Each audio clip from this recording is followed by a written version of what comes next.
Hello, my dear friends. Is clutter overwhelming you?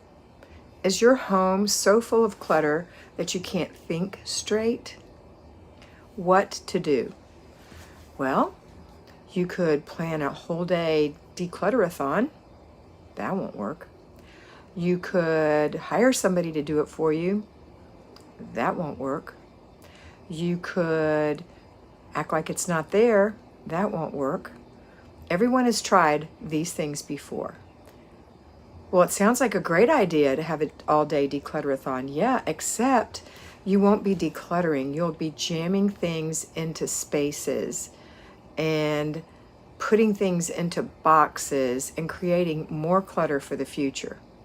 It will look better for a little while, but it won't be decluttered. You can hire someone, but that won't work because they have to go through your things and pick out what you're going to keep, throw away, or put away, or give away. Keep, put away, throw away, or give away. How can they do that? They don't know what you really want. You could do it side by side with them, but you're going to be overwhelmed, and in the end, you're going to say, just keep it, or just give it all away, one or the other. So to really be mindful of what you're doing, it takes little bites. The final thing was to act like it's not there. Well, how's that been working for you? Because that's what most of you do. You just act like it's not there. Just shove it under something, put something over it, put it beside something. So let's stop that stuff and start becoming less overwhelmed and more at peace. Because in the long run, that's what I want you to have. Control in your home, peace in your life, and learning to love yourself. That's what the FlyLady system's about. So in order to have that peace, you have to slow down a little bit. Don't be so overwhelmed yourself that you can't take the time to do the job that needs to be done. Always remember that when you are decluttering, that it's not about cleaning. It's about streamlining your home so that you and your family can live happily in that space, enjoy that space, find the things you need, love, and use, and not have to worry about storing things you don't need, love, or use. It's about doing a little and impacting things a lot. So what I'd like you to do is our 3-layer cake. That's what I call it. The first layer is routines. If you don't have routines, you don't have anything. You need a routine. A routine will make you do the same thing over and over and over and over. A morning routine, what you do in the morning to get ready, to get yourself totally ready, your bed made, your bathroom looking nice, before you go to get the kids up out of bed. And then they have to have a little routine. Routine creates a sense of calm in the family, especially with children. They love routines, but adults love and need routines as well. Then you need an afternoon routine.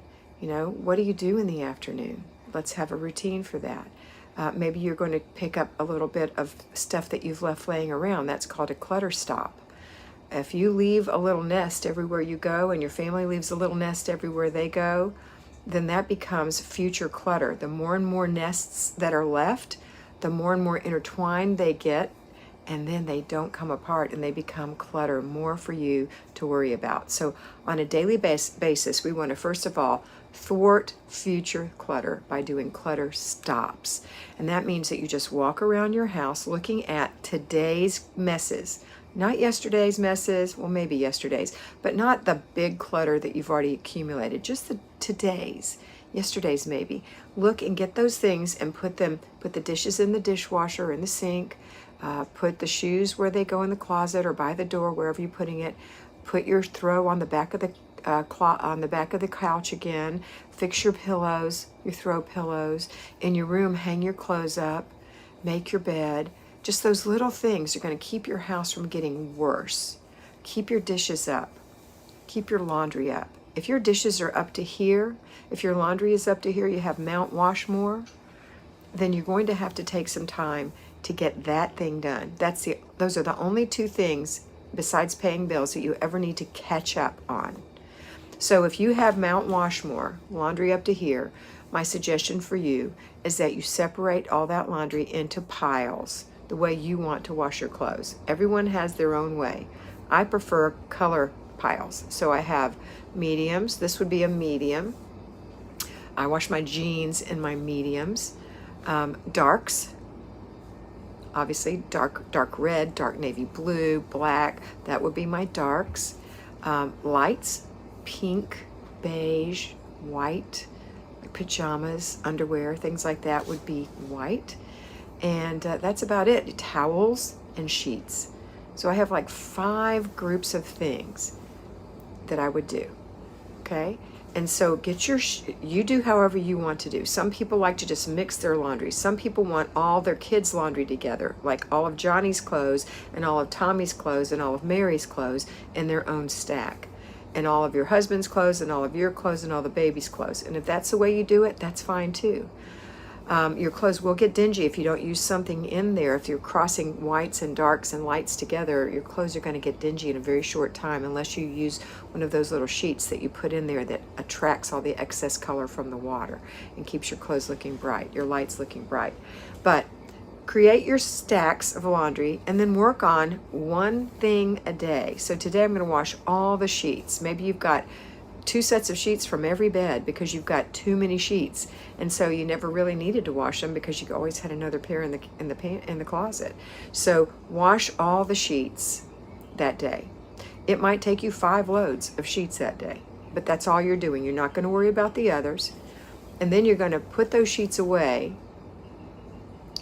And I would suggest that you very carefully think about keeping your 2 best sets of sheets. If you have seasonal sheets, 2 sets of sheets for each season. I know some of you have flannel sheets for the winter, etc. But 2 sets of sheets for your bed and for each of your children's beds. If you have a bedwetter or a little child who might throw up in the bed or wet the bed, maybe 3 sets of sheets for them right now. Crib sheets, you need a whole lot more, but like 5. But in the meantime, get rid of all the rest of those. Either donate them, or if they're in really bad shape, throw them away or give them to the local animal shelter. They might need them for something.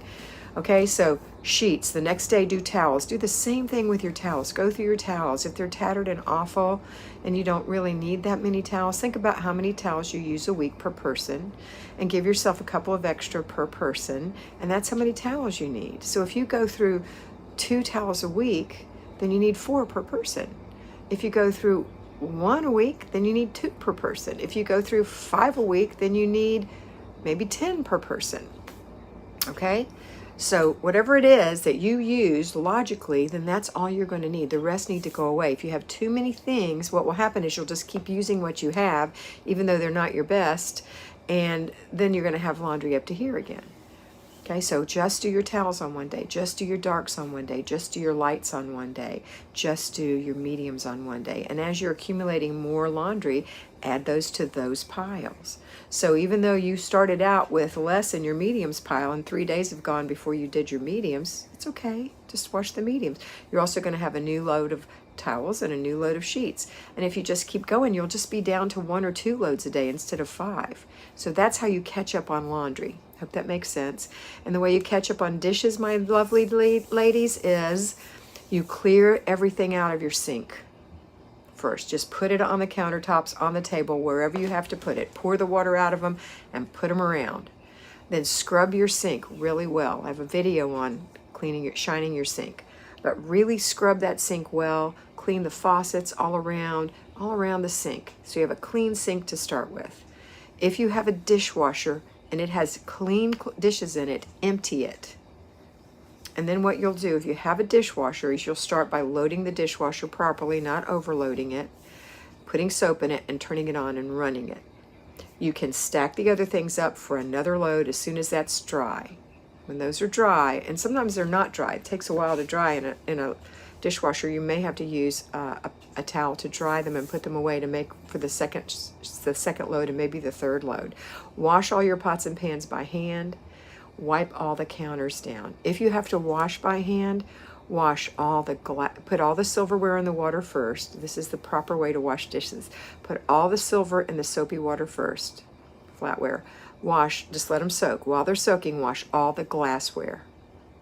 If you're not going to have a lot of room, make sure you clear off one of the areas that you want to put your clean glasses, dishes, plates, and things, and start stacking them on towels, clean towels laid out in there. You might even use a beach towel, doesn't matter. Just need a place for those things to drain because you're going to have so many the first time. But you want to wash glassware first, followed by plasticware, because the grease will get on there, so you want to get that cleaned second. Then you do your dishes, all of your dishes, your saucers, your cups, and finally your pots and your pans. And so glassware would also mean glass cookware. Anything glass, that's going to be first, okay? And then you stack it all up and let it dry. Maybe you want to hand dry it to get it going, but get that put away. And the final load on the dishwasher, you want to empty it. And then tonight when you eat dinner, if you've worked in your kitchen all day, it's okay. If you're doing the dishwasher ordeal, you can leave for a bit and come back and work some more.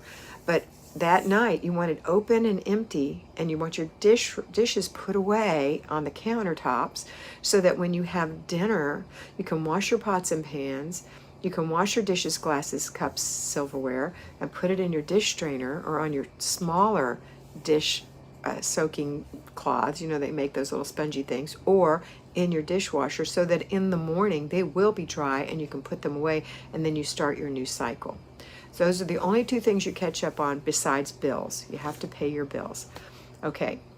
And then all I want you to do is the 3-layer cake. The first layer is your routines that I talked about. Morning routine, clutter stops, paper clutter is also a routine, laundry, after dinner routine, before bed routine. For you and your children, they have a morning routine, before bed routine. So you want to make sure that's happening. And then you're going to start doing your zone. So the zone that we're in this week is zone 4. As you're seeing this, we're in zone 4, the main bedroom, your bedroom, the master bedroom, your closet, and your bathroom if it's ensuite with your bedroom. That's what you're working in for 15 minutes. So when you watch this on Wednesday, you'll have, if you watch it in the morning, you'll have Wednesday, Thursday, and Friday. You'll have 45 minutes to work in your room, not on cleaning it, not on putting the things away that are visible clutter, but starting with the invisible clutter. You're going to start with your drawers, your shelves, your closet, the places where you need to store the things you use. You're going to go through those drawers to make sure that there's nothing in there that you don't love, need, and use. So you might love something, and if it's clothing and you love it, but you never wear it because it's way too small for you. You don't need it because it doesn't fit you, and you don't use it because it's too small. If it's more than one size smaller, I would suggest that you get rid of it. Give it away. Bless someone. You won't miss it. You're not wearing it now.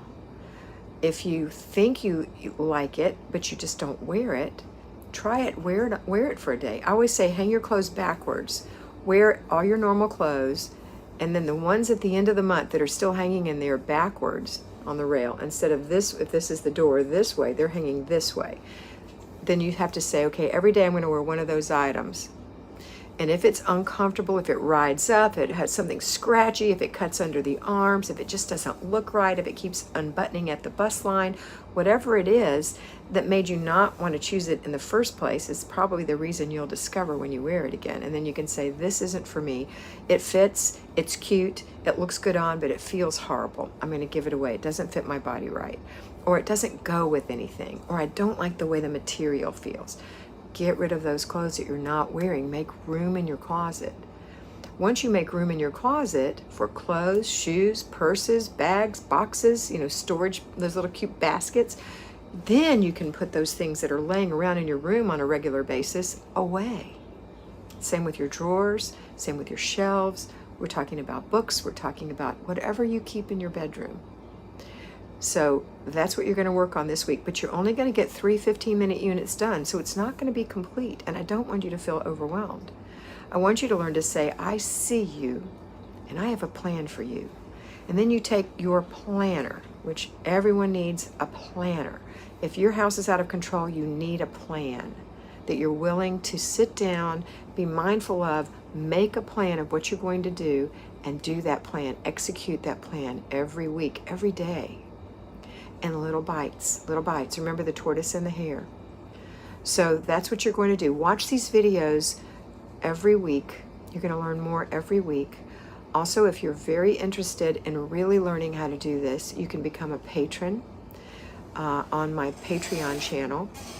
And on that channel for $5 a month, you'll get 5 videos a week. So Monday through Friday, I will tell you exactly what to do that day in your house, what zone we're in, what basic weekly plan thing is happening that day, like if it's planning and desk day, or if it's errand day, or if it's car and purse day. I'll let you know.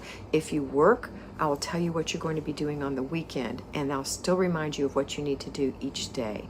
So for $5 a month, you will be getting leadership in this area, mentorship in a little micro way of a short video that you can watch first thing every morning before you get out of bed. And it'll help you align with your planner and do what you need to do. Okay, that's it for today. I hope you have a wonderful day. And I hope that you always remember that you are beautiful. So be beautiful.